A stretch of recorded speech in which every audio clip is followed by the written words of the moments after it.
Stick around because in this video we'll be finding out how you can smash your New Year's resolution to start running. Hello everyone, welcome back to the channel. I'm Josh, a medical student who trains full-time for triathlon. On this channel we talk medical student life, triathlon training and productivity. So if any of those things sound interesting to you, click on that subscribe button as it really helps out the channel. A really common New Year's resolution is to start running or take up some sort of exercise routine.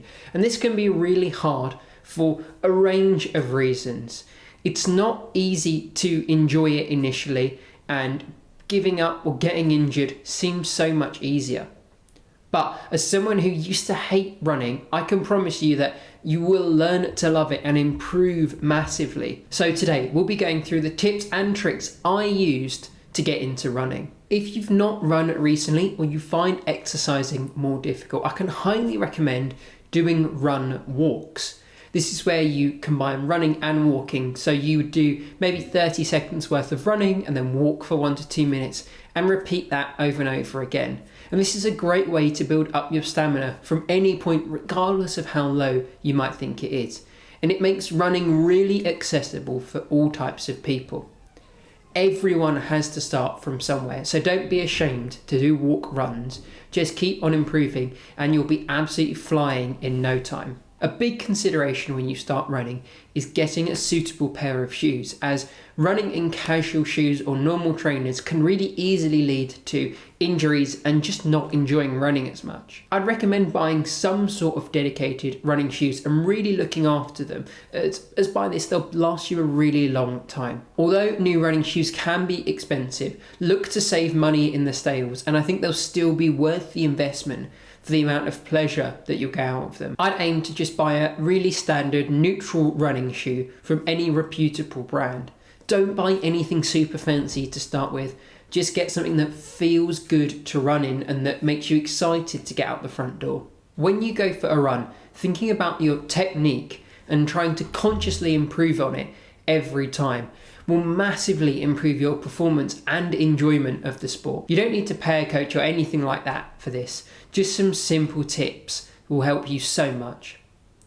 The best way I've found is to think about standing up really straight and landing with your foot directly below your center of the body, as this can avoid landing on your heels, which makes you more likely to injure yourself. Don't stress too much about your exact technique though, as this will come with time. Just focus on enjoying yourself and keeping yourself injury free. Something a lot of newer runners miss is warming up, and this is a massive mistake. Just a couple of stretches or lunges can be enough, and this really helps to prevent injury and will make the start of the run each time significantly more enjoyable. Taking it easy to start is incredibly important, so you shouldn't be doing too much too soon. I wouldn't increase my weekly running volume by more than about 10% each week, as this helps to avoid too much stress on the body, which would lead to injury or not really enjoying your runs as much as you would otherwise if you were taking it a little bit slower and just trying to enjoy it to start. I've talked so much in this video about enjoying running, and so here are a few more tips specifically to make it more enjoyable. Using running to explore new places where you live can be incredibly liberating. Running to new parts of town, traveling to places, if appropriate, to go for runs will help to spice up, and it will stop you from getting bored of the same routine that you go through every day. I love listening to music or an audiobook or a podcast. I just pop my headphones in and blast out some tunes every single time.